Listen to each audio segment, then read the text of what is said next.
Well, I'm excited to talk to all of you. Big fan of your band. We'll be getting into your new song you just released in a little bit. But first, though, here at Bionic Buzz, we're all about people's passion. I want to know where your passion for music came from, led you on this musical journey. Was it a certain album you heard, a certain live performance, or something that was natural for you as a child? Let's start with you, Ian. Oh yeah. I mean, I grew up kind of surrounded by music. I grew up I was born in a small town by, my whole mom's side of the family. So my great grandma taught me piano. My grandpa sang national anthems at sports games, and my whole family did like musical theater and stuff. So it was always a part of me before I even knew what it was. But I've definitely had all sorts of different experiences of like certain parts of music lighting me up along the way. But I was probably the least expected of any of us in this band to end up in a pop punk after all of that. I started out as a trumpet player, as my primary instrument for a very long time. So I've always loved this stuff, but I just knew kind of what was on the radio. But it's been really great getting back to it for this project. Awesome. I'm surprised you didn't join a ska band then with the trumpet, you know? I knew that wasn't for me. As much as I genuinely do enjoy that and have some friends that do that, and it's great. But yeah, I don't know. I mean, I picked up guitar because I kind of saw the end of the road for me and the trumpet. It was really easy for me to have fun with it. In school, a lot of that stuff was facilitated. I played jazz all through college and everything. But I mean, it's just not. I don't know. I never had fun just sitting in a room by myself practicing. And honestly, like I doubt that any of my jazz people are listening now, but I never did. Like I really did when I like was on the hot seat for something, but in fairness, I really didn't have to. I picked it up very easily and quickly. And I wanted to be able to, keep music in my daily life, and guitar was the best way to do that.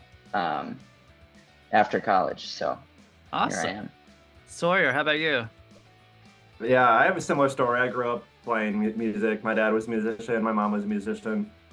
Played saxophone throughout high school, and then yeah, I don't know. Yeah, I was always a musician, and I just loved music. I always loved music. I would fall asleep to the radio every day. So I have a very like pop influence, just because I um, would just fall asleep to my beautiful pop music. So. I love that. Courtney, what about you? I'm a little different from these two. My parents are not musical, and they might be sad to hear me say that, but they know it's true. We talk about it. My siblings were quite musical. And I think for me it was very innate, but I just thought that's kind of how kids were. I loved karaoke, I loved music. We had a karaoke machine in our basement and a disco ball, and we would have karaoke parties down there all the time. And so I loved singing. But as I got older, it kind of became less realistic for me, and as insecurities started, pouring in. But growing up, my first ever concert was this band called Super Chick, and they're like a Christian pop punk-ish kind of group. That's cool. And I had never before seen a woman playing the electric guitar until that concert. I grew up in church, a very conservative church, and so there weren't a lot of female musicians that weren't sitting behind, the keys or singing harmonies. And so I think that was a really pinnacle moment for me. I mean, these girls in this band had mohawks and pink and purple hair, and they were shredding on the electric guitar and singing about, the struggles of being a kid. And that was just something so mind-boggling for me, and they would end up being a huge inspiration for me. So, sort of a combination of it being a little bit innate, but it wasn't really cultivated until very recently. So, Gotcha. yeah. Well, speaking of insecurities, I suffer from insomnia, and your new single, "I Don't Sleep at Night," really speaks to me. I guess talk about putting together that song. I guess the lyrics and then writing and recording process. I don't know who Mm, wants to start. So, yeah, I'll start, and then I'm sure the guys will want to say something. But This song started as a pre-chorus. So the part where it's like, I'm not satisfied, I don't sleep at night, that was a voice memo I had recorded. I don't Uh, remember when or where, just random. So that was kind of a separate idea. Um, and We sat we, on that one for a while.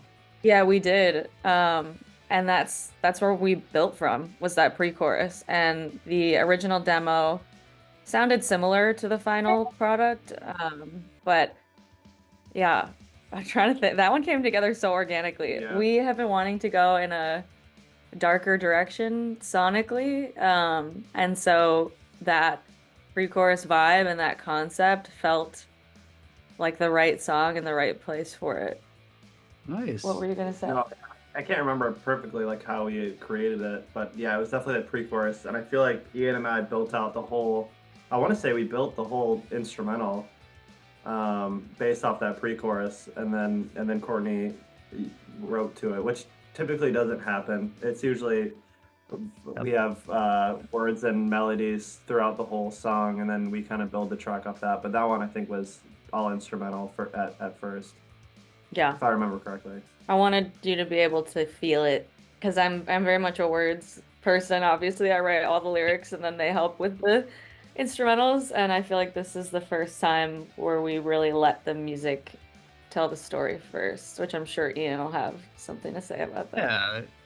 Yeah, it's I don't know. I we've kind of figured out multiple different ways of getting a good end result. But it just has to go like idea by idea. Not every idea is like fit for a certain specific like workflow, I guess. And like this one was very much like a feeling more than it was a thought, I feel like, when it started. And so it was really fun to kind of create a track based on that feeling.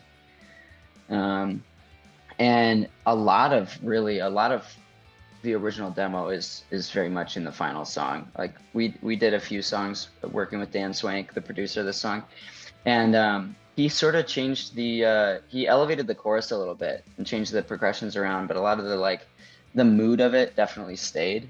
Yeah. And we had been like that voice memo that Court had of the pre-chorus.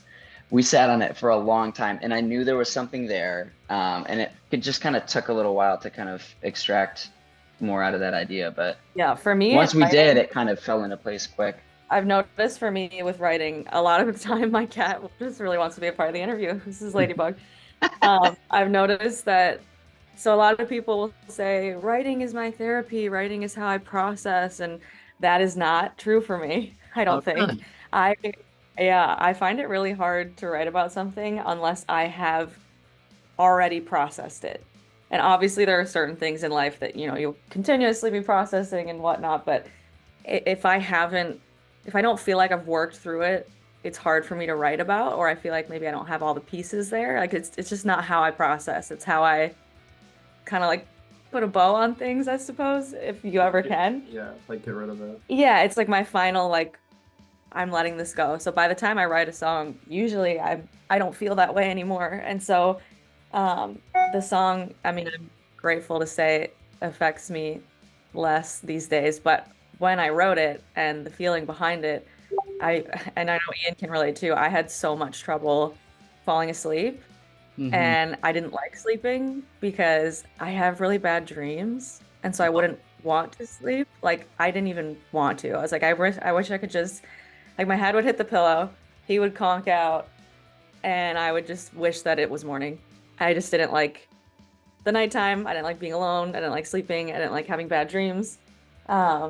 And it was tough. It was like my least favorite part of the night. And so the bridge is actually, the bridge of that song is inspired by a childhood nightmare that Ian had, which I think is just so apropos because nightmares are such a huge part of why I wasn't able to sleep. And it's definitely gotten better now, but even just conceptually, it's just such a deep feeling of fear and chaos and just like mess. And I think that comes across in the song too.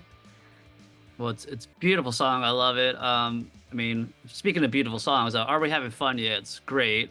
Love the song. Love the music video. Let's dive into the song first, though. I guess talk about, I guess, putting together the lyrics, and you guys can dive in about the writing and recording process.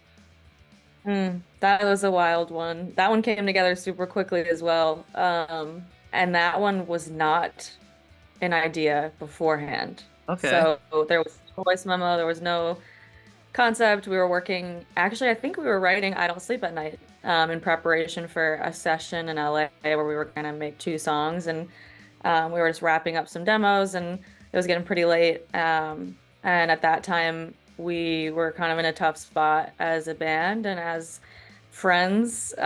We were fighting a lot. We were struggling. You know, momentum was not coming for the band. We'd been doing it for a bit. I was starting to get a little existential about the future of the band, and we were just in a spot where everything was hard. Writing was hard. Being in the same room with each other was hard.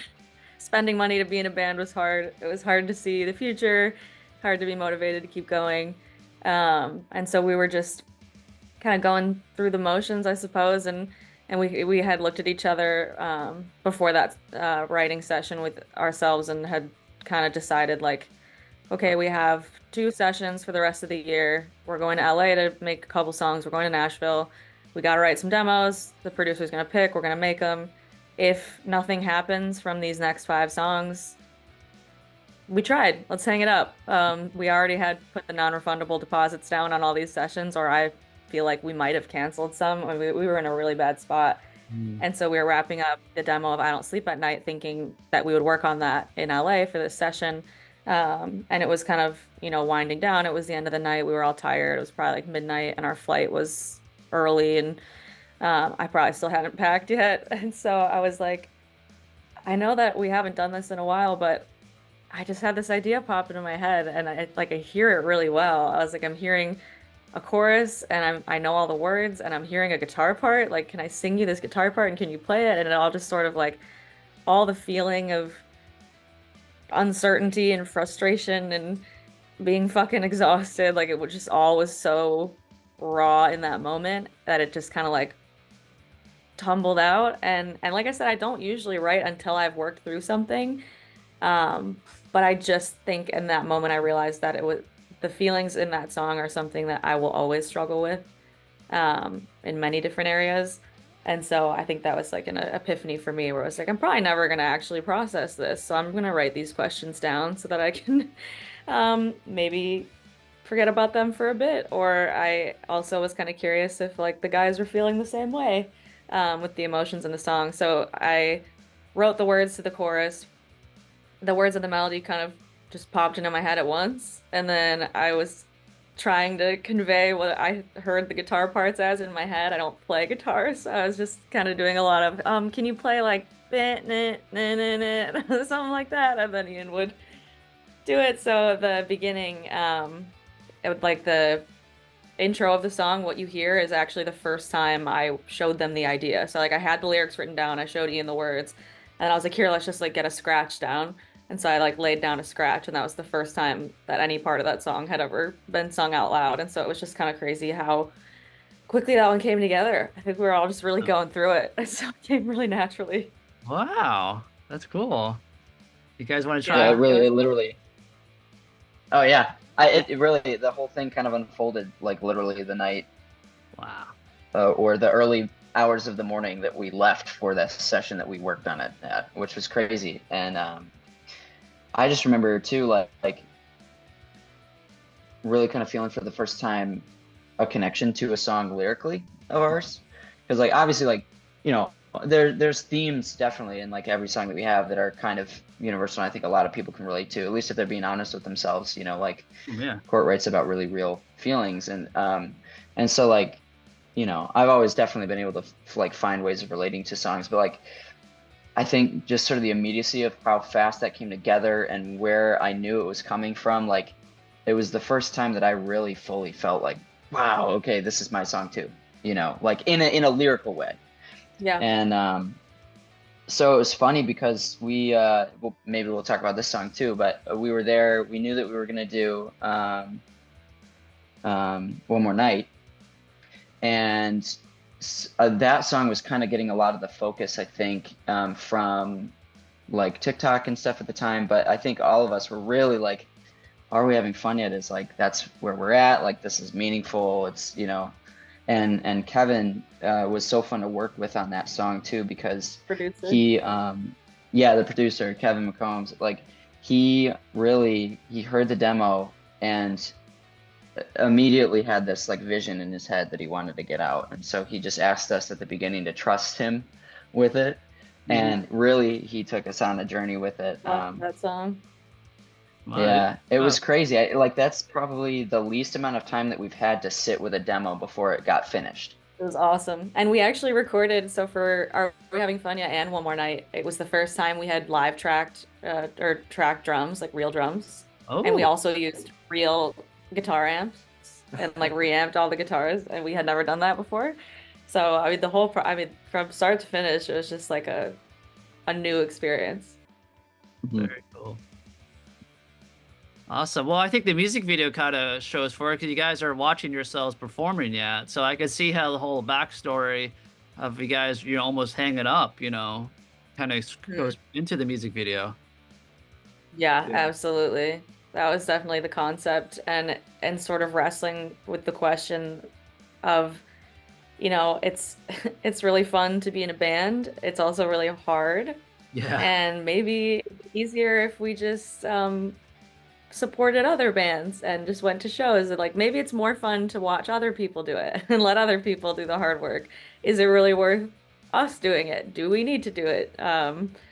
Do I need to do it? And for what? And so just kind of displaying that visually and sort of poking fun at like, is it better to sit and watch the performers do it, or would you rather be on stage? So like, would you rather be sitting on a cozy rug with your friends eating candy and watching them do it, or would you rather be the one up there having to, you know, lay it all out on the stage and putting yourself on the line and being vulnerable, and who's really having more fun here? So I'm glad that came across. That's the question. Are we having fun yet? Cool. Anything in the works you're allowed to talk about before I let you go? Well, we have an EP coming out on April 12th, Nice. tentatively, but there'll be a couple of new songs on that. And then we can't fully give all the details until mid next week, but we just found out that we'll be going on the road for a month. So we'll be heading out on a tour, mostly Midwest and East Coast, with some other really rad bands. So more details to come, and please stay tuned for that. All right. Well, I'll have all your social media links down below, so everyone follow along. So when you can announce this upcoming tour, everyone can be ready. And I can't wait to hear new music from y'all. Thank you so much for taking your time to talk to me. All right. Yeah. Thank you. Yeah, this is great. Thanks for having us. No problem. I guess you take care. All right. You Bye too. bye.